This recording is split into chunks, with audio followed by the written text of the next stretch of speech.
Hi, I'm Brett from Metropole. Are you a Queensland investor or are you considering investing in Queensland? Well, hold on to your hats.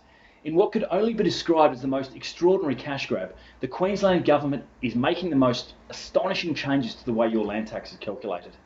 It should have you up in arms once you get over the shock, yet it is barely rated and mentioned in the media, mainstream or otherwise.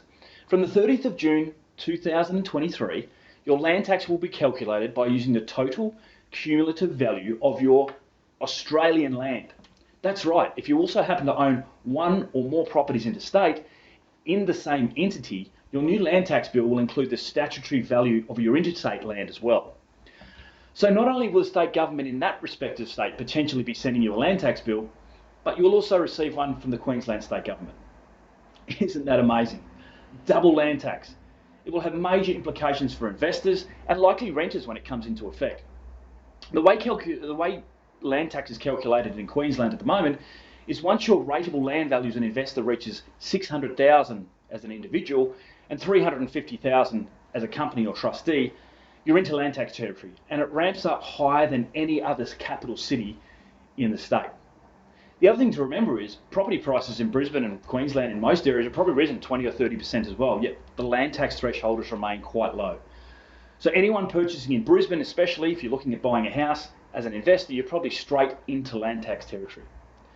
So they're the way we're currently being calculated. But moving forward, and as you can see, there's an example on the state government's website of a person who had a land tax bill in Queensland. They were paying roughly about $1,500 a year, but they also had an asset in Melbourne, which was $1.5 million, and now their land tax bill has skyrocketed to more than $8,000. It's quite extraordinary. It's really going to hurt investors and put a lot of investors off. It's also going to hurt tenants because a lot of these, expenses may be passed on. And if the last 12 months are anything to go by, a lot of the rental properties that are being sold were being sold to home buyers.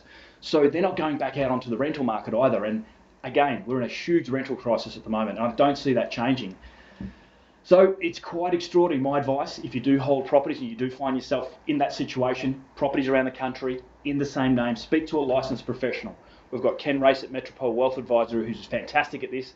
If you are looking to invest in Queensland, maybe consider changing the entity or buying in a different name to make sure you cancel that, new regulation out. It is quite amazing. There's not a lot of media or hype around it, but I feel that there should be. At least inform yourself and get the right knowledge. If you want to have your say, there's plenty of petitions going around as well. I know I'll certainly be signing on to that. So thanks for listening. I hope that you found this beneficial, and let's work on this together. Thanks.